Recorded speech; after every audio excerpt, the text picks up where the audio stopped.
Hello friends, तो कैसे हैं आप सब। आज है हमारा day 16 of 30 days series of business statics unit third हम स्टार्ट करने जा रहे हैं। पिछली जो हमारी वीडियो थी उसके अंदर हमने यूनिट सेकंड को कंप्लीट किया है, जिसके अंदर हमने कंप्लीट किया था Wilcoxon sign rank test and Kruskal test. तो अगर आपने वो वीडियो नहीं देखी है तो उसका जो लिंक है वो डिस्क्रिप्शन के अंदर है, आप लोग जाके चेक कर सकते हैं। आज हम यूनिट थर्ड को स्टार्ट कर रहे हैं। Correlation analysis, simple partial and multiple correlations, regression analysis, linear simple linear regression model, ordinary list square method, time series analysis, compound of a time series, components of a time series and there measurement and uses. ये हमारी third unit है, जिसको धीरे धीरे हम अपनी videos के अंदर कवर करेंगे। आज हम कवर करेंगे correlation analysis.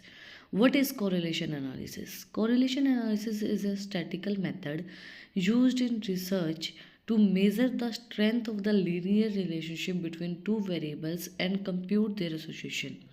Simply put, correlation analysis to calculate the change in one variable due to the change in other. Correlation analysis का मतलब क्या होता है? देखो, कोरिलेशन का मतलब क्या होता है कि एक दूसरे के साथ आप कोरिलेटेड हैं, मतलब एक दूसरे से रिलेट कर पा रहे हैं, है ना। कोरिलेशन का मतलब क्या होता है कि भाई आप एक दूसरे से किस तरीके से रिलेट कर पा रहे हैं, किस तरीके से आपका दोनों का रिलेशन है, क्या चीज़ है, उस चीज़ को समझना। तो कोरिलेशन एनालिसिस मतलब जो रिलेशन दे रखा है उसको एनालाइज करना। इट मीन्स जो वेरिएबल हैं, एक वेरिएबल के चेंज होने से दूसरे वेरिएबल के ऊपर क्या इम्पैक्ट पड़ रहा है, उस चीज़ को समझना, उसको एनालाइज करना, उसका मतलब होता है कोरिलेशन एनालिसिस।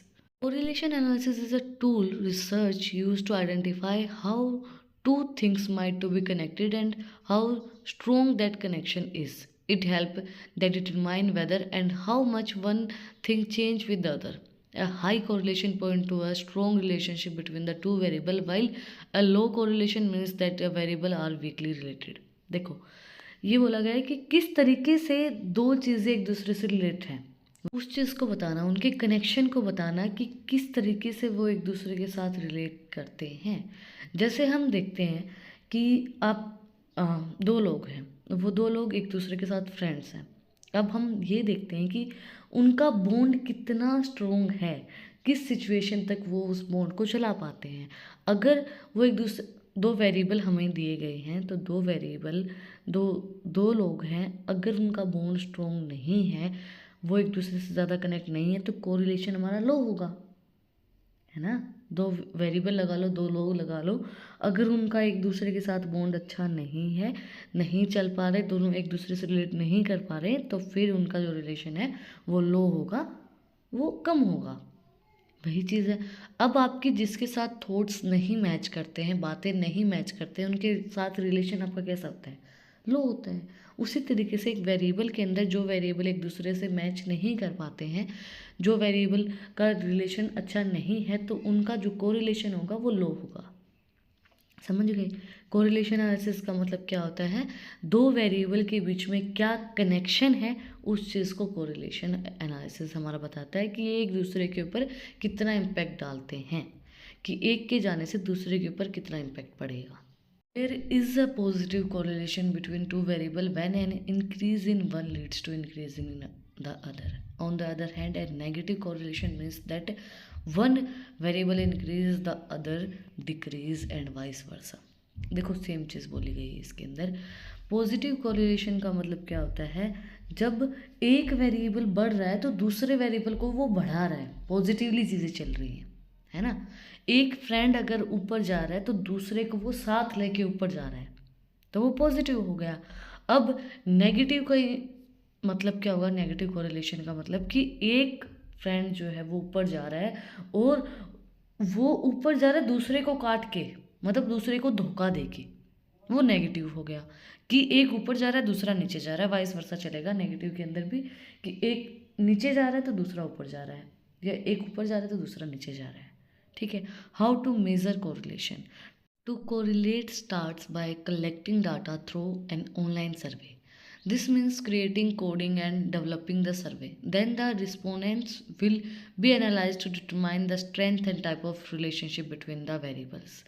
देखो ऑनलाइन सर्वे करने के लिए बोल रहे हैं, ये हम किस तरीके से मेज़र करेंगे कोरिलेशन को, ऑनलाइन सर्वे करके एक कोडिंग को डेवलप करेंगे, सर्वे करेंगे कि वही लोग किस तरीके से डिटरमाइन कर रहे हैं, लोगों की क्या स्ट्रेंथ है, क्या रिलेशनशिप है दो वेरिएबल्स के बीच में, पॉजिटिव है नेगेटिव है, किस तरीके की है, एक बढ़ रहा है तो दूसरा बढ़ ही रहा है क्या, एक घट रहा है तो दूसरा घट ही रहा है क्या। पॉजिटिव में तो ये दोनों चीज़ें चलेंगी, अगर एक बढ़ रहा है तो बढ़ेगा, एक घट रहा है तो दोनों घटेंगे, ठीक है। नेगेटिव में क्या होगा, एक बढ़ रहा है तो दूसरा घटेगा, एक घट रहा है तो दूसरा बढ़ेगा, ये नेगेटिव हो गई हमारी। Correlation is a super useful in all types of service, customer satisfaction, employees feedback, customer experience, programs and market research. These surveys have a multiple questions that are perfect to correlation analysis and can be reveal from the greater insights. Correlation बहुत सी चीज़ों के अंदर काम आता है। आपको relationship check करने के लिए आप क्या करते हैं, आप यही देखते हैं कि एक इंसान का दूसरे इंसान के ऊपर क्या इम्पैक्ट पड़ रहा है, पॉजिटिव पड़ रहा है नेगेटिव पड़ रहा है। हम कोई भी रिश्ता देखते हैं तो देखते हैं ना कि भाई इसके आने से इसके ऊपर कितना इम्पैक्ट पड़ा है, ये इंसान अपनी लाइफ में ऊपर गया है या इससे भी नीचे गया है जहाँ था। तो एम्प्लॉयज़ का फीडबैक लगा लो, कस्टमर सेटिस्फेक्शन, कस्टमर्स एक सेटिस्फाई हो रहा है दूसरा हो रहा है, किस तरीके से सेटिस्फाई हो रहे हैं उस चीज़ को देखना, कस्टमर्स के एक्सपीरियंस को देखना, मार्केट रिसर्च देखना, वो सब चीज़ें। तो सबसे पहले हमारी कोरिलेशन के अंदर हम क्या चीज़ें करते हैं ऑनलाइन सर्वे के अंदर, फर्स्ट स्टेप हमारा डिज़ाइन द सर्वे, हम सर्वे को डिज़ाइन करते हैं। First design the survey, survey carefully and make sure it has a question that will generate data that can be correlated. Plan by choosing metrics that are either numerical or ordinary, such as agreement scales, importance scales, satisfaction scales, numerical data like money, temperature and age. देखो एक चीज़ बताओ, आप online shopping सब करते हैं, हर एक इंसान करता है, तो हम जो ऑनलाइन शॉपिंग करते हैं, जब प्रोडक्ट्स मंगवाते हैं हमसे रिव्यू मांगे जाते हैं कि भाई आपको कैसा लगा, आप उसको रेटिंग दो। तो रेटिंग से अगला इंसान जो कस्टमर है वो जज करता है। आप देखोगे, मैं जैसे कोई भी प्रोडक्ट मंगवाती हूँ तो मैं सबसे पहले उसके रिव्यू चेक करती हूँ कि इसके रिव्यू कैसे आए हैं, लोगों ने जो मंगवाया उसमें उन्होंने क्या बोला है, तो उसके बाद ही तो हम प्रोडक्ट को ऑर्डर करते हैं ना।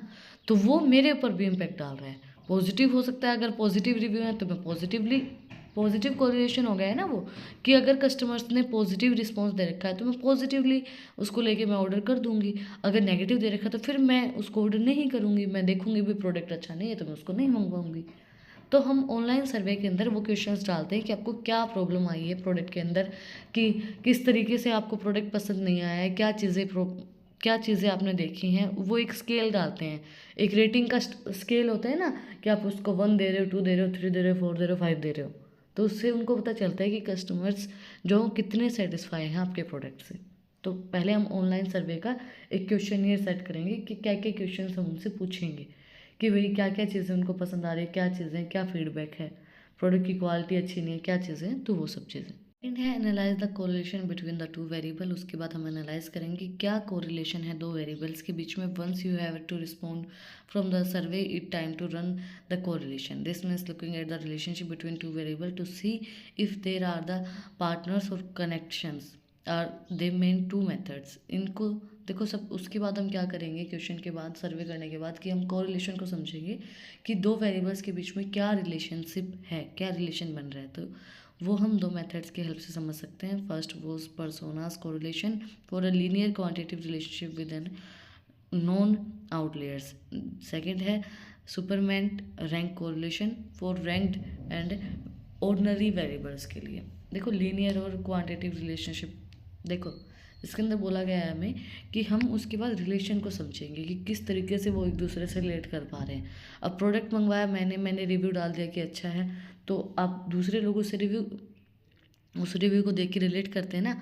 तो मैंने बोल दिया कि अच्छा नहीं है और प्रोडक्ट की फ़ोटो वगैरह कुछ भी डालते हैं तो वो डाल दिया, तो दूसरे लोग उससे भी रिलेट करेंगे कि इस तरीके से। तो हम उन दोनों वेरिएबल्स को समझेंगे कि वो एक दूसरे के ऊपर किस तरीके से इम्पैक्ट डाल रहे हैं। Both the methods will give you insight into how the variables are connected and guide data-driven decisions in marketing, product development, and customer experience. Question Pro makes and the entire process of correlation analysis easier by providing advanced surveys tools and analyze features with its user-friendly interface. You can design survey with the right scales and numerical inputs and get clean and देखो दोनों ही method हमें बताते हैं कि किस तरीके से variables एक दूसरे से कनेक्ट होते हैं, किस तरीके से वो डिज़ाइन किए जाते हैं, किस तरीके से फिर हम उनकी मार्केटिंग करेंगे, प्रोडक्ट्स डेवलपमेंट किस तरीके से करेंगे, कस्टमर्स का एक्सपीरियंस क्या है। मतलब ओवरऑल हम क्या समझते हैं दोनों ही मेथड से कि कस्टमर्स का क्या एक्सपीरियंस है, वो प्रोडक्ट के बारे में क्या सोचते हैं और हमें प्रोडक्ट किस तरीके से डिज़ाइन करना चाहिए। दोनों वेरिएबल्स एक दूसरे से किस तरीके से कनेक्ट कर पा रहे हैं, ठीक है, उनके वो गाइडलाइंस हमें प्रोवाइड करवाते हैं। Advantages of correlation analysis in static correlation refers to the fact that are is an link between various events. One of the tool to interfere whether such a link exists of correlation analysis practically simplifies is undoubtable and one of its main advantages. देखो correlation हमें बताता है कि क्या link है, बहुत से जो हमारे पास इवेंट्स हुए हैं, बहुत सी जो चीज़ें हो रही हैं, उनका क्या लिंक है एक दूसरे के साथ, वो किस तरीके से इम्पैक्ट डाल रहे हैं, ठीक है, उनकी क्या रिलेशनशिप है, उस चीज़ को बताने के लिए कोरिलेशन एनालिसिस का हम यूज़ करते हैं। To perform reliable correlation analysis, it is essential to make in-depth observation of two variables, which gives us an advantages in obtaining result. Some of the most numerous benefits of correlation analysis are, देखो simple सी चीज़ है, हम अगर हमें दो लोगों के relation को समझना है तो हमें उनके डेप्थ तक जाना पड़ेगा कि वो एक दूसरे से कहाँ तक कनेक्ट है ना। हम किसी के कोई भी रिश्ते को जज करने से पहले हमें जानना होता है कि वो एक दूसरे को कहाँ तक जानते हैं, कितने लेवल तक जानते हैं, कितनी बातें वो एक दूसरे के जानते हैं। उसी बात से तो हम उनसे रिलेट कर पाते हैं ना, उनके रिलेशनशिप को बताते हैं। एक चीज़ हम बोलते हैं कि ये बचपन से साथ हैं, तो हमें पता है कि उनको बचपन से साथ हैं, यहाँ तक आए हैं, तो उनको एक दूसरे के बारे में एक एक चीज़ पता है, तो उनका रिलेशनशिप स्ट्रोंग होगा। अगर बना होगा तो स्ट्रोंग होगा, पॉजिटिव नेगेटिव दोनों तरीके से हो सकता है, दोनों की नफरत होगी या फिर दोनों एक दूसरे से प्यार करते होंगे। फ्रेंडशिप में भी हो सकता है ना ऐसा, ज़रूरी नहीं है कि हम उसको प्यार का ही नाम दें, फ्रेंड्स भी हो सकते हैं। तो उस चीज़ को समझने के लिए कोरिलेशन एनालिसिस का हम यूज़ करते हैं कि ये इन दोनों की क्या रिलेशनशिप है, कहाँ तक स्ट्रोंग है, किस तरीके से तोड़ी जा सकती है। लोग करते हैं ना कि तोड़ किस तरीके से कर सकते हैं कि अगर कमज़ोर सी है, बननी शुरू ही हुई है, तो फिर वो ट्रस्ट वहाँ पे कम मिलेगा, ट्रस्ट कम मिलेगा तो वो रिलेशनशिप टूट सकती है, कम हो सकती है, उसको कम किया जा सकता है। दो वेरिएबल एक दूसरे के साथ किस तरीके से रिलेट कर सकते हैं वो हमें कोरिलेशन एनालिसिस बताता है। Awareness of the behaviour between the two variable, दोनों वेरिएबल के बीच का बिहेवियर के बारे में हमें अवेयर करता है, जैसे मैंने आपको बताया। A correlation help to identify the absence और presence of a relationship between two variable, it tends to be more relevant to everyday life. जैसे एवरीडे लाइफ के अंदर होता है ना कि एक दूसरे से आप किस तरीके से रिलेट कर पा रहे हैं या नहीं कर पा रहे हैं, क्या रिलेशनशिप आप एक दूसरे के बीच में। तो कोरिलेशन हेल्प करता है आइडेंटिफाई करने के लिए कि दो वेरिएबल के बीच में कोई रिलेशनशिप है या नहीं है, उस चीज़ को बताने के लिए। A good starting point for research, it proves to be a good starting point when research starts investigate relationship for the first time. ये रिसर्च के लिए सबसे अच्छा एक चीज़ होती है। सबसे पहले हम क्या समझते हैं, रिलेशनशिप को ही समझते हैं कि ये एक दूसरे के साथ किस तरीके से रिलेट कर पा रहे हैं। Used for the further studies, researchers can be identify the direction and strength of the relationship between two variable and later narrow and the find down in the later studies. Researcher जो अपनी जो आगे की further studies होती है उनके लिए भी यूज़ कर सकता है उसको, कि भाई उन दोनों के बीच में क्या रिलेशनशिप है, उसको समझ के वो उनकी स्ट्रेंथ है, वीकनेस है, क्या चीज़ें हैं। Then simplify metrics, researcher finds are simple to classify the to finding and range from the 1.00 and 1.00. There can be only 3 potential broader outcomes for the analysis. Simply इनको हम metric कर सकते हैं 1.00 से एंड 1.00 से ही हम इनको क्लासीफाई कर सकते हैं। नेक्स्ट हमारा consideration and limitation of correlation analysis. Limitations क्या होंगी कोरिलेशन एनालिसिस की? Correlation analysis help us understand how variable relate, but it has some important limitation to keep in mind for the accurate interpretation. Here are the key points to consider. देखो कुछ limitations हमें दी गई हैं। किसी चीज़ के फ़ायदे तो नुकसान भी हमें भुगतने पड़ेंगे, तो उठाते हैं नुकसान क्या क्या हैं। Correlation versus causation. Just because two variables are strongly correlated doesn't mean one cause the other. There may be the other factor affecting both. देखो ऐसा नहीं है कि एक दो लोग जो हैं वो एक दूसरे से कनेक्ट हैं तो वो दोनों ही एक दूसरे को अफेक्ट कर रहे हैं, वो एक दूसरे को कोई इफेक्ट नहीं डाल रहे, बट कोई तीसरा भी तो अफेक्ट कर सकता है ना। अब कहते हैं ना कि अब दो लोग आराम से रह रहे हैं, वो एक दूसरे को कोई हार्म नहीं कर रहे, कोई कोर्स नहीं कर रहे, बट तीसरा इंसान आके बीच में उनको अफेक्ट करने की कोशिश करता है। वो चीज़ यहाँ पे बोली गई है कि यहाँ पे दो वेरिएबल्स के बीच में बहुत स्ट्रॉन्ग रिलेशनशिप है, बट कोई तीसरा आके भी उनको अफेक्ट कर सकता है, कोज कर सकता है, अदर फैक्टर्स जो इसको हम बोलते हैं। नेक्स्ट है linear relationship only. Correlation only measures straight line relationship, so might be miss more complex pattern between variables. Correlation जो है वो हमेशा स्ट्रेट लाइन जो भी चीज़ें होती हैं भाई दो के बीच में रिलेशन है उसको समझता है, बस वही करता है। जो चीज़ें कॉम्प्लेक्स होती हैं, कुछ रिलेशनशिप कॉम्प्लेक्स भी होती है ना, कुछ वेरिएबल्स कॉम्प्लेक्स होते हैं, उनको नहीं समझता है कोरिलेशन। नेक्स्ट है range limitation. When data only covers a narrow range the correlation might be misleadings either understanding और एग्जीगेटिंग द ट्रू रिलेशनशिप। देखो रेंज की एक लिमिटेड होती है, वो लिमिटेड वेरिएबल्स को ही कवर करता है, तो कोरिलेशन जो है वो कई बार मिसलीडिंग भी हो सकता है, मिस अंडर एस्टिमेटिंग भी हो सकता है कि हम कुछ चीज़ों को अंडर एस्टिमेट कर लें, कुछ हमें मिसलीड किया गया हो कि ऐसा हो सकता है। जैसे आपने देखा होगा क्या होता है कि फ्रेंड्स हैं या फिर बॉयफ्रेंड गर्लफ्रेंड है, बहुत अच्छी उनकी स्ट्रॉन्ग रिलेशनशिप है, अब किसी एक दोस्त ने, किसी लड़के ने या किसी लड़की ने उनको मिसलीड कर दिया, एक लड़के को या लड़की को, कि भाई इसका तो किसी और के साथ है, ये तुझे धोखा दे रहा है, ये सब चीज़ें कर रहा है, तो वो मिसलीडिंग हो गई ना। वो उनकी रेंज थोड़ी है, वो उतने चीज़ों को सोच ही नहीं पा रहे हैं और वो अपने रिलेशनशिप को हार्म कर रहे हैं। तो वो चीज़ें भी होती हैं कि भाई उनको मिसलीड किया जा रहा है क्योंकि उनकी रेंज बहुत कम है, वो उन चीज़ों, वो वहाँ तक पहुँच ही नहीं पा रही कि लोग क्या करने की कोशिश कर रहे हैं, तो ऐसा भी होता है। Sample size impact. Small sample size can be give unreliable results while large sample provides more durable and accurate correlation। देखो सैम्पल साइज का पूरा इफेक्ट पड़ता है, छोटा जो सैम्पल होगा वो अनरिलायबल रिजल्ट्स को प्रोवाइड करवाएगा, बड़ा सैम्पल हमें मिलेगा वो ज़्यादा सूटेबल मिलेगा। हम ज़्यादा देखो हमें कोई दो लोग कुछ बोल रहे हैं तो वो ज़्यादा इम्पैक्ट नहीं डालेंगे, बट 10 लोग बोलेंगे तो हमें इम्पैक्ट पड़ेगा ना हमारे ऊपर कि कुछ तो गलती होगा, है ना। वो हमारे दिमाग में चाहे गलत ना भी हो तो हमारे दिमाग में घुसा देंगे उस चीज़ को कि हाँ गलत है गलत है गलत है। तो बड़ा सैम्पल साइज जो होता है वो ज़्यादा एक्यूरेट होता है और ज़्यादा सही होता है, ये हमारा मानना होता है।